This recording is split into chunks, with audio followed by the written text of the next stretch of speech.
de la mañana. Muy buenos días, jóvenes. ¿Cómo amanecen? Espero que todos se encuentren muy bien. Bienvenidos a esta semana número 8. Son 15 semanas, así que ya tenemos más de la mitad del semestre transcurrido, o lo estamos haciendo esta semana. Hoy es 16 de junio. Y entonces nosotros vamos a seguir con nuestra temática. Recuerden que ya estamos en los aspectos macroeconómicos y que entonces estamos viendo ¿cómo se llama? Las variables macroeconómicas. Nos estamos enfocando en los conceptos de las variables macroeconómicas. Ya casi estamos terminando con esta tarea. Y además lo que hemos hecho es ver las estadísticas para el caso de Venezuela y que lamentablemente para nosotros esas estadísticas pues son bastante, digamos, desfavorables, ¿ok? Tienen un comportamiento bastante negativo para los que habitamos este territorio. Y lo que habíamos hecho en la última clase era ver las variables del sector externo. Ese sector externo que engloba lo que son todas las transacciones de esta economía nacional con el resto de las economías de los otros países. Ya habíamos puntualizado que se intercambian bienes, se intercambian servicios, se intercambia o hay movimiento de personas y que además también hay compra-venta de activos financieros y de pasivos, ¿ok? Por ahora nos habíamos quedado con las principales variables que tienen que ver con el sector externo y que son las exportaciones de bienes y servicios, las importaciones de bienes y servicios y la balanza comercial como la diferencia entre las exportaciones menos las importaciones. Y finalmente habíamos quedado con el tipo de cambio. Decíamos que esas transacciones de esta economía nacional con el resto del mundo no se hacen sino en divisas. Es decir, cada país tiene su moneda local, pero para hacer las transacciones se ponen de acuerdo en cuál va a ser la divisa, esa moneda aceptada internacionalmente en la que van a hacer esas transacciones, que esas divisas generalmente son el euro y el dólar estadounidense, y que entonces el tipo de cambio va a ser el precio al que se intercambia la moneda nacional por una unidad de moneda extranjera, ¿ok? Ya concretamente con las estadísticas de Venezuela, podíamos ver cómo desde el año 2007 hasta el año 2014 los niveles de exportaciones eran superiores a los 70.000 millones de dólares. Eso nos permitía tener unos niveles de importaciones que entonces promediaban los 50.000 millones de dólares y siempre hemos tenido una balanza comercial positiva, ¿ok? Es decir, las exportaciones han sido superiores a las importaciones.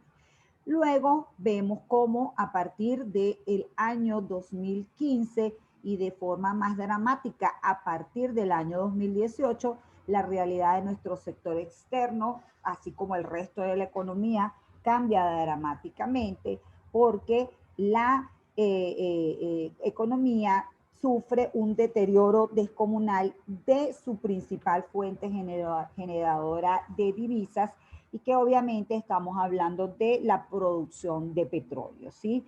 Sí, nosotros tengo aquí algunos números para reforzar esa idea. Nosotros hasta el 2010 la producción de Venezuela osciló entre 3,2 millones de barriles diarios y 2,9 millones de barriles diarios. Eso además estuvo acompañado con unos niveles de precio que siempre estuvieron por encima de los $60 por barril.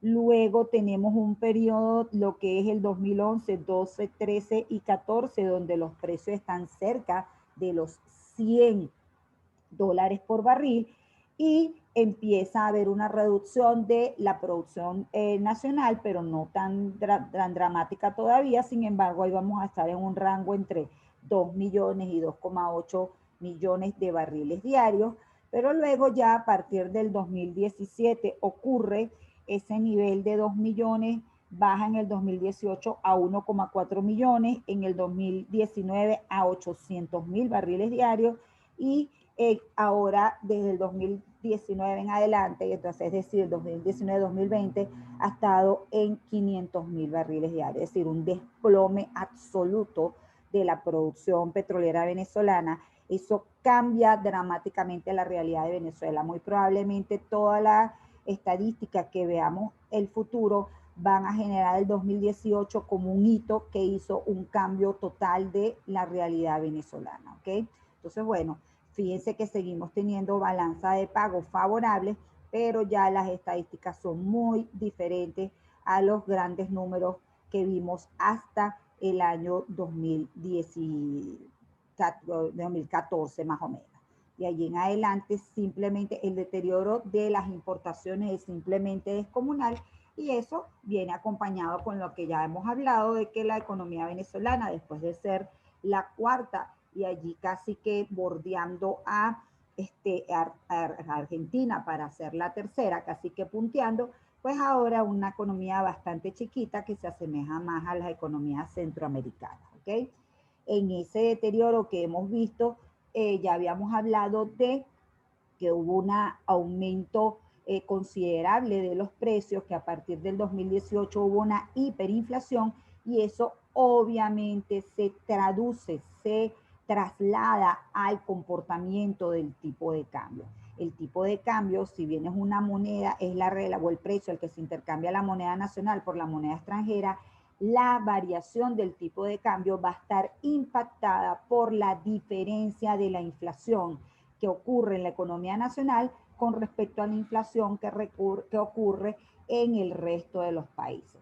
El hecho de que nosotros nos estemos enfrentando a unos niveles de inflación tan elevados hace que eso se traduzca en un deterioro de nuestra moneda y que obviamente se necesite mucha más moneda nacional para comprar la moneda extranjera, ¿ok? Un poco para compensar, o un poco el tipo de cambio refleja esa realidad de pérdida de poder adquisitivo de la moneda nacional, ¿ok? Ya un poco viendo las estadísticas con gráficos, bueno, pueden apreciar lo que vimos en el cuadro. Como siempre, la balanza comercial es positiva, pero de estos niveles grandes que nos mantenían en una de las primeras economías de América Latina, ahora tenemos estos niveles bastante más pequeños y que nos acercan más a una economía centroamericana, ¿ok? Ya sabemos las razones por las cuales ocurrió esto. Si vemos la evolución del tipo de cambio, nos pasa como la de la inflación. Si no tomamos en cuenta la reconversión monetaria del año 2018, que le quitó 5 ceros a la moneda, pues entonces podemos ver que simplemente la depreciación de la moneda fue devaluación en un tiempo, pero ya le podemos decir depreciación porque hay libre convertibilidad de la moneda, ha sido abismal. Podemos ver cómo del periodo 2010-2016 la depreciación fue de 33.747,3% y si vemos el periodo del 2015 al 2020 y calculamos la variación porcentual, pues entonces la depreciación simplemente ya se ubica en billones, ¿sí? 11.992 billones, 102.421,01%. Siempre recalco que era inimaginable pensar que íbamos a ver variaciones porcentuales en estos niveles, ¿ok? Entonces, bueno, ya un poco para cerrar esa evolución de las estadísticas, pues entonces aquí les hago una comparación de todas del 2015-2020, ya en el tomando en cuenta sobre todo lo que son los precios representativos de cada mercado. Cuando les enseñé el flujo circular de la renta, hice énfasis en que si vemos la parte microeconómica donde están los hogares y las empresas, allí podemos obtener el nivel general de precios y que la variación de ese nivel general de precios es lo que nos indica, si esa variación es positiva, nos indica que hay inflación, es decir, que hay que ser crecimiento continuo y generalizado de los precios. En el caso del mercado del dinero, les dije que el precio era la tasa de interés, porque la tasa de interés era el costo de oportunidad de tener dinero, o visto de otra forma, la tasa de interés es el precio que se paga o se recibe por un dinero prestado en un periodo de tiempo determinado, ¿ok? Y finalmente, ahorita en el sector externo les estoy diciendo que el precio del sector externo es el tipo de cambio. Entonces, si nosotros vemos la evolución de estos tres precios, vemos que la inflación ha crecido en 445.000 billones, 731 millones, 409.237,9%. Esa variación es infinitamente mayor que la inflación que ha tenido, por ejemplo, el crecimiento de la liquidez monetaria, que es la forma ortodoxa, como uno dice, bueno, los procesos de hiperinflación siempre están ligados al aumento de la cantidad de dinero. Bueno, la cantidad de dinero ha aumentado solo 1 billón con respecto a lo que lo han hecho los precios. El tipo de cambio lo ha hecho en 11 billones, repito, cifras muy alejadas de estas, y la tasa de interés, al ser un precio controlado por el Banco Central, pues simplemente no lo han permitido variar y entonces la tasa de interés se ha mantenido en un entorno entre el 24 y el 40% anual, cosa que no refleja para nada lo que ocurre con la situación de la economía en su conjunto, ¿ok? Entonces, estas cifras lo que nos enseñan a nosotros es que una vez que se desata el tema de la hiperinflación, una vez que se pierde la confianza en el instituto emisor y en la evolución que pueden tener los precios, eso se convierte en una bomba de tiempo y todas las expectativas negativas van a estar girando o van a estar siendo canalizadas a través de incremento de los precios. Se pierde totalmente aquí lo que es el esquema de funcionamiento de una economía. Por ahí Keynes nos dice que Lenin decía que la mejor forma de destruir el sistema capitalista era destruir su moneda. Hoy sabemos que no se destruye esa moneda, es decir, que se destruye la moneda, como por ejemplo está pasando con el Bolívar, pero no se destruye el capitalismo, porque esos agentes económicos lo que hacen es adoptar otro activo financiero como medio de cambio, como depósito de valor y para atesorar riqueza, ¿ok? Y simplemente lo que ocurre es que el Banco Central pierde el absoluto control de esa economía, ¿ok? Entonces, estos efectos tan dramáticos a nivel macroeconómico obviamente no pueden tener sino una respuesta mucho más dramática a nivel de los efectos sobre los ciudadanos que estén sometidos a esta situación que está aquí. Una forma de resumir cuál ha sido las consecuencias para la sociedad de este terrible desempeño macroeconómico es que Venezuela es el país más pobre de la región y el segundo más desigual. Por allí algunos dicen que Colombia es el más desigual, que Brasil es el más desigual. Bueno, terminaremos concluyendo que puntea los primeros lugares como el país más desigual, ¿ok? Otro elemento dramático es que el 96% de la población es pobre de ingresos y el 79% de la población está en pobreza extrema. Ser pobre de ingresos significa que el ingreso no es suficiente para adquirir la canasta básica, y 79% de pobreza extrema incluye además que usted no es capaz de cubrir la canasta alimentaria, ¿ok? Contando todos los factores que se generan para entender la pobreza, tenemos que el 65% de la población está en la línea de pobreza y el 68% de la población consume menos de 2.000 calorías al día. Todos los indicadores a lo que apuntan es que bien sea pobre, porque usted puede ser pobre de ingreso, pero recibir alguna otra entrada de dinero distinta a su ingreso, es decir, que reciba remesas, por ejemplo, que es lo que ocurre en muchas de estas situaciones, o que usted tenga activos que liquidar, ¿ok? Todo eso va generando que todavía usted tenga algún nivel de consumo, pero fíjense que aún así hay 65% de las personas que simplemente ya consumen menos de 2.000 calorías al día, es decir, ya empiezan a tener comprometida su en calidad de vida seriamente, ¿ok?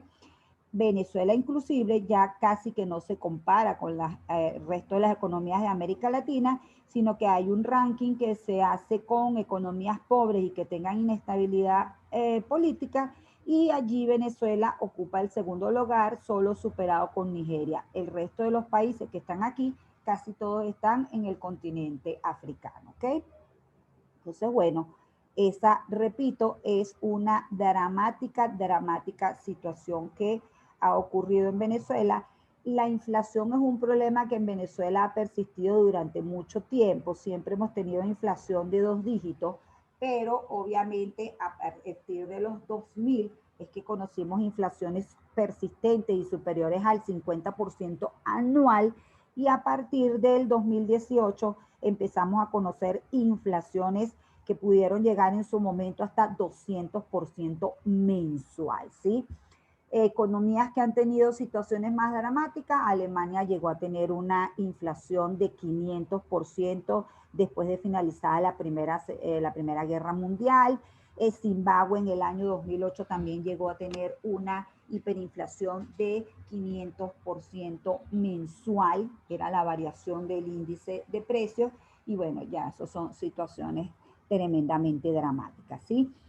Hay unos economistas muy importantes en Venezuela, sobre todo Leonardo Vera, que escribieron un artículo en el cual lo llaman el conundrum de la inflación en Venezuela, un poco para dar la idea que es una situación compleja de entender, y entonces ellos dicen que hasta antes de la hiperinflación un papel estelar de los procesos inflacionarios fueron los controles de precios y el control del tipo de cambio. Siempre que usted hace controles de precios, usted restringe la oferta, y al restringir la oferta, cuando la demanda esté dinámica, va a presionar a que los precios suban, ¿ok?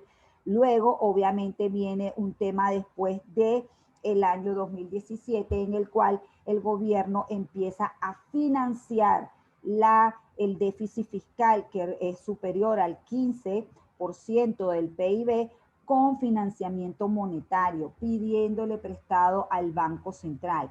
Y eso entonces genera una dinámica de inflación, pero como vemos la cosa no es tan sencilla. Llega un momento en que los precios empiezan a tener una dinámica tan enorme, y más bien la cantidad de dinero empieza a ser una variable que está sujeta a lo que ocurra con la inflación. Entonces, bueno, finalmente, en todo ese estudio que hacen ellos, esta conclusión es importante para mí compartirlas con ustedes. El crecimiento del dinero termina siendo endógeno en muchos episodios de la inflación. ¿Qué significa esto? Que es tal el desbarajuste que se genera que la cantidad de dinero termina siendo una variable que está sujeta a la inflación. Es decir, como hay inflación, usted necesita más cantidad de dinero para poder comprar los bienes y servicios. Y no de la forma original, como decimos, que el problema monetario, el financiamiento monetario, es el que genera la inflación, ¿ok?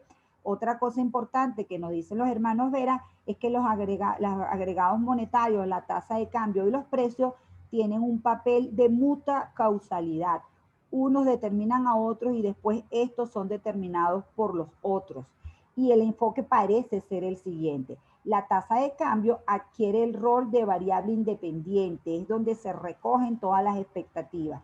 Y los agregados monetarios, es decir, la cantidad de dinero y los precios, son variables que se determinan en función de lo que ocurre en el mercado cambiario. Repito, todo esto se debe también a que el otro mercado, que es el mercado de dinero y el precio de la tasa de interés, está absolutamente regulado, de manera que toda la economía termina ajustándose por el tipo de cambio, ¿ok?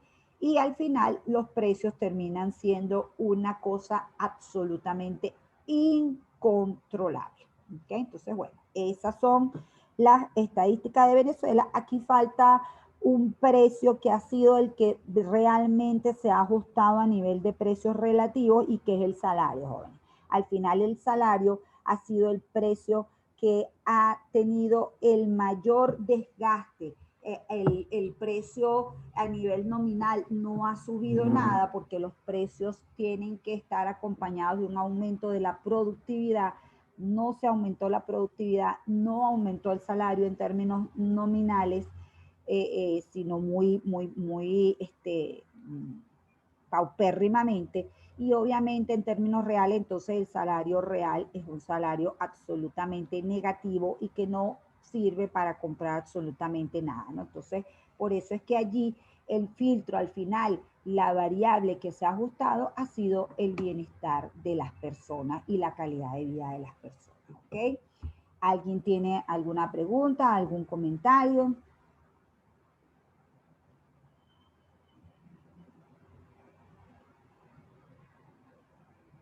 ¿No? ¿Todo bien? Bueno, todo bien. entonces, como ya vimos las variables macroeconómicas, pues entonces ya podemos pasar a hablar un poquito de la tarea, ¿ok? Porque la tarea va a ser el próximo reto que ustedes se van a encontrar en esta materia. Para que la puedan ubicar todos, coloqué la tarea en la sección de módulos en la parte introductoria, ¿ok? Así que si alguno no ha visto su tarea, ya la pueden volver a buscar allí. La tarea es individual. ¿En qué consiste? En hacer un audio o un video. Existen programas para hacer audios, ¿ok? Y existen formas de hacer videos. Ustedes utilizarán la que más fácil se le haga, por eso les puse las dos opciones, un audio o un video, y en el cual tienen que hablar de una variable macroeconómica. La variable macroeconómica ya fue asignada por mí. Ustedes van a conseguir el listado, ¿ok? En el cual van a estar todos ustedes con su variable macroeconómica asignada. Las variables en líneas generales son el Producto Interno Bruto, la inflación, el tipo de cambio, la hiperinflación, la tasa de desempleo, balanza comercial, liquidez monetaria, PIB per cápita y reservas internacionales. ¿Qué tienen que hacer ustedes con eso? Vámonos a las instrucciones. Que no sé si tengo que mejorar las instrucciones.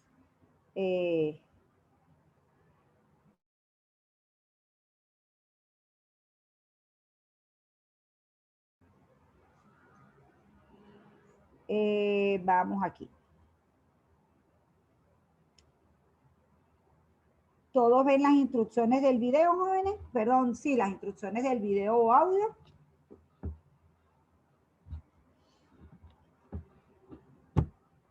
Sí, profe. Ok, entonces fíjense. Es una actividad evaluada que tiene una ponderación de 2 puntos o 3 puntos. Ay, mamá, espérense, que me entró la duda.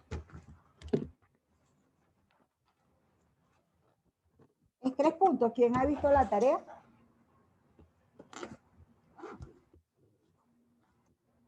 Déjenme chequear aquí. No me había dado cuenta de ese detalle, que eso ahí no estaba acomodado. A ver, tarea 15%, exacto.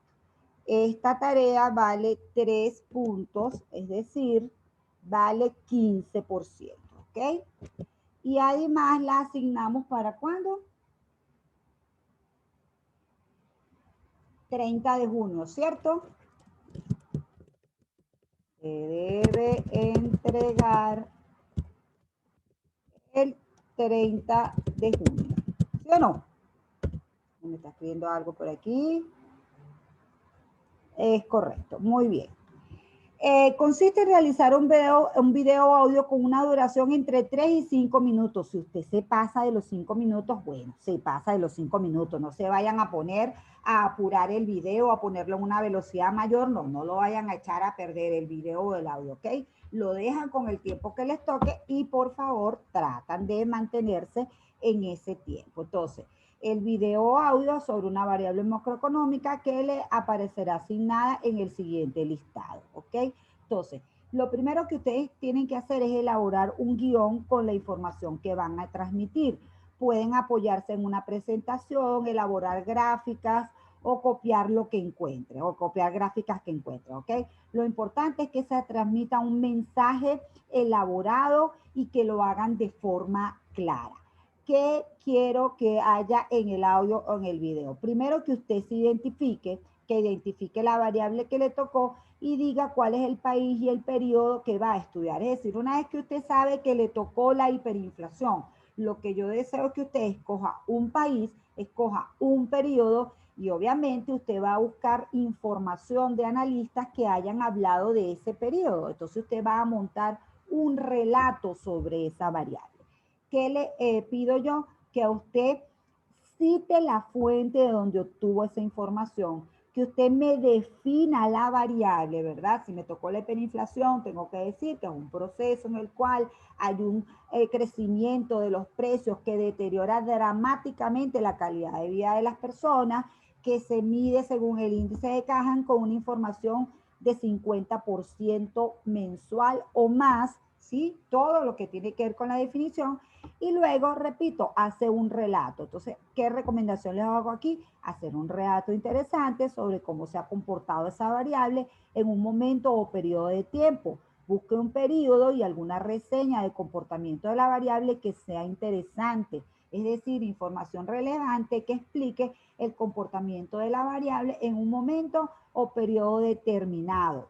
Los analistas económicos de los países hacen reseñas de variables macroeconómicas frecuentemente y hay muchas páginas con información estadística. Incluso usted puede encontrar un relato donde la hiperinflación se relacione con la cantidad de dinero.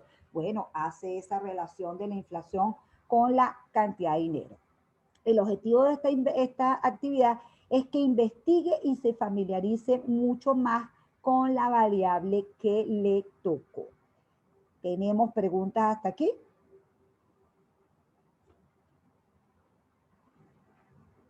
Todo claro, profe. Si aparece en el, si hacen un video, claro, pues me gustaría que ustedes aparecieran en él. Obviamente, lo que a mí me gustaría es que hicieran un video y que ustedes aparecieran en él, aunque sea en una pantalla más pequeña y luego sale la presentación, como ustedes quieran. El caso importante aquí, jóvenes, es que no pueden subir el audio o el video. Tienen que subirlo a alguna plataforma, al canal de YouTube, a algún otro lugar y aquí colocar el enlace. O sea, lo que ustedes van a subir a la plataforma de aula digital es el enlace donde yo voy a conseguir el video, ¿ok? Fíjense, me he dado cuenta que si ustedes me mandan el enlace por el celular, es mucho más fácil para mí ver el video que tratar de corregir directamente desde M7, copiar el audio, el enlace tienen que copiarlo solito, que aparezca así sombreadito en azul para que yo le pueda hacer clic y entrar al enlace. No pueden hacerlo privado porque si no entonces no lo puedo ver, ¿ok? Entonces, bueno, esos son el tipo de cosas que uno en la práctica se va dando cuenta que hacen que la cosa sea más fácil, ¿ok? Entonces, por último, les recomiendo que la actividad la hagan con tiempo para obtener el mejor resultado, ¿ok? Voy a evaluar básicamente el esfuerzo que ustedes hagan por preparar su video, el que cumplan con estos requisitos que están aquí, que se identifiquen, que identifiquen el periodo, que identifiquen el país, que identifiquen la fuente. No quiero que la señalen, quiero que digan los datos los obtuve de tal y tal y tal parte, ¿ok? Y muy importante que definan la variable y que hagan un relato, repito, que sea interesante, ¿ok? Entonces, bueno, esos son los lineamientos de la tarea, ¿ok? Entonces ya saben, así que como dicen, manos a la obra.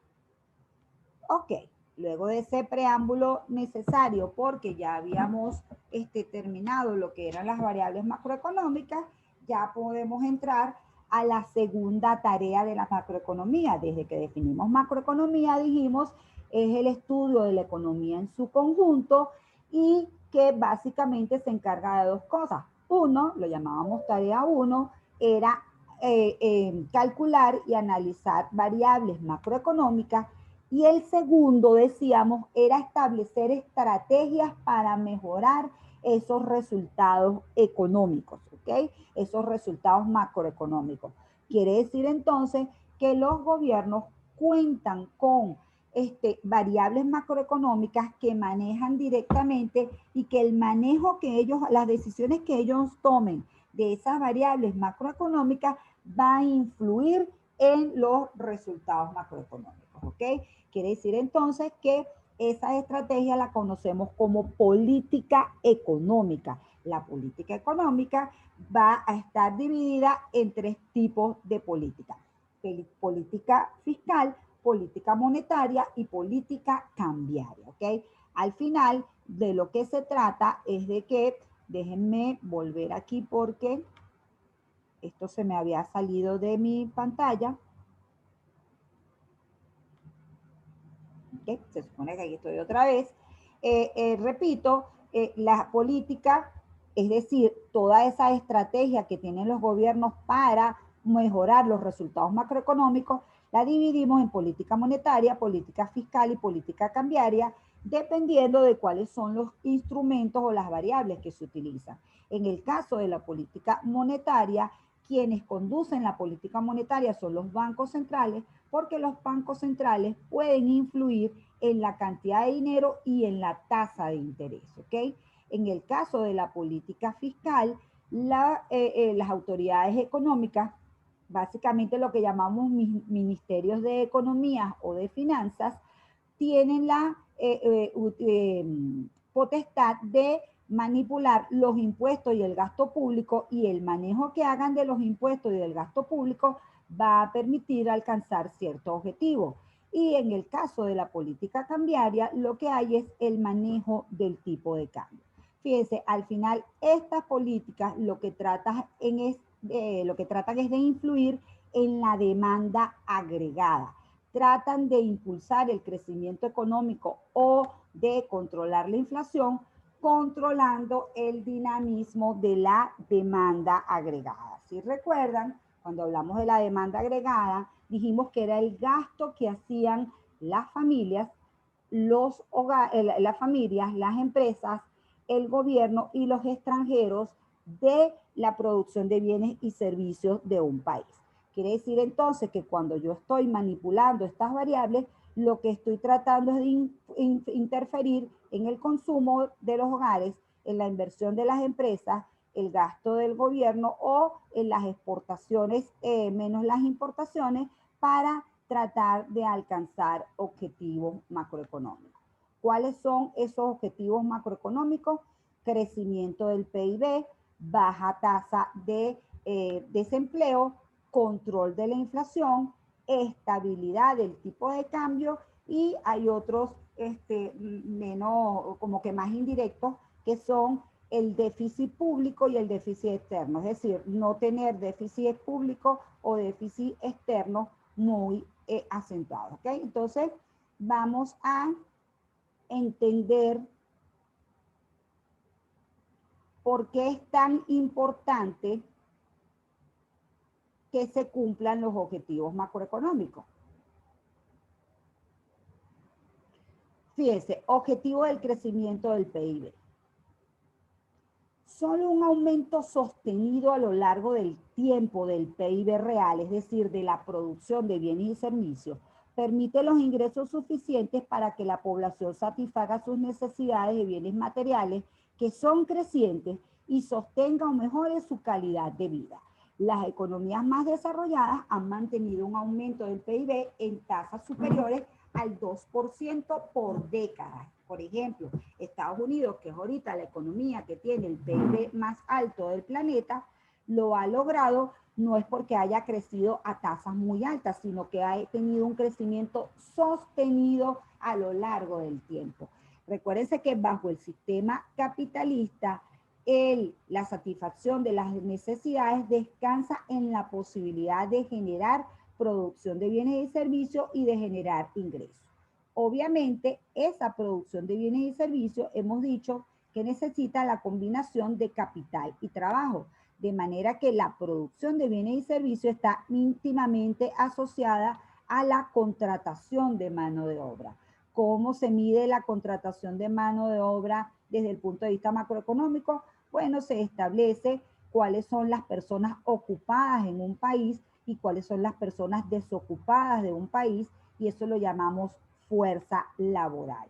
Nosotros necesitamos que la proporción de personas desocupadas dentro del porcentaje de la fuerza laboral sea el mínimo posible, ¿ok? Es decir, nosotros necesitamos que las personas que están en edad de trabajar tienen la capacidad física para hacerlo, pues puedan conseguir un empleo de calidad. Fíjense que digo un empleo de calidad, es decir, se entiende que la macroeconomía y que una sociedad debe brindarle la oportunidad a los ciudadanos de tener un trabajo que les permita desarrollar sus competencias y que les permita tener un crecimiento personal y familiar. Si dentro de esa sociedad hay personas que no tienen esa posibilidad, quedan excluidas del proceso de redistribución de la renta, ¿ok?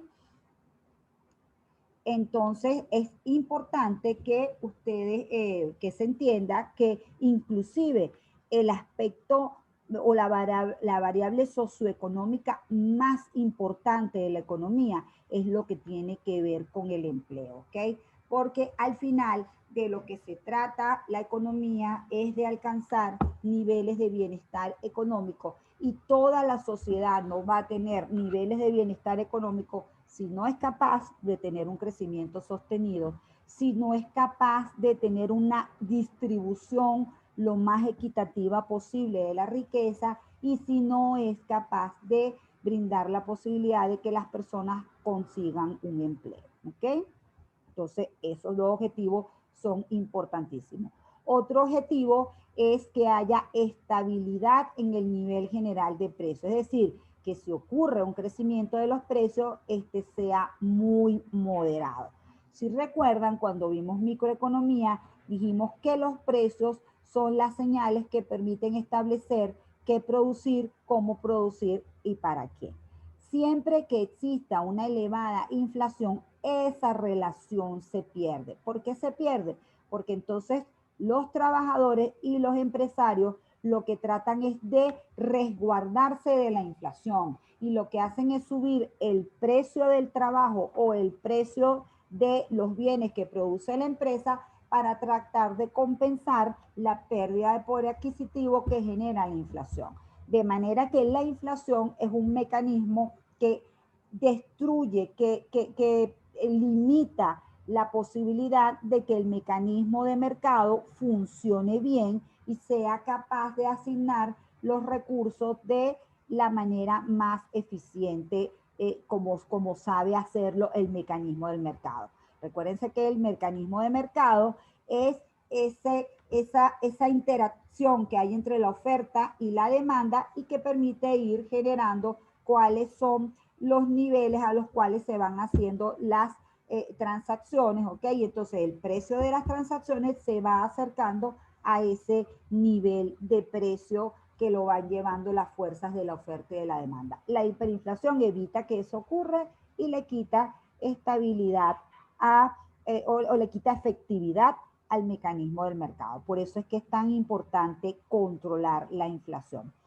Fíjense, nos queda un solo minutico, así que nos vamos a quedar aquí y nos vemos a la segunda hora.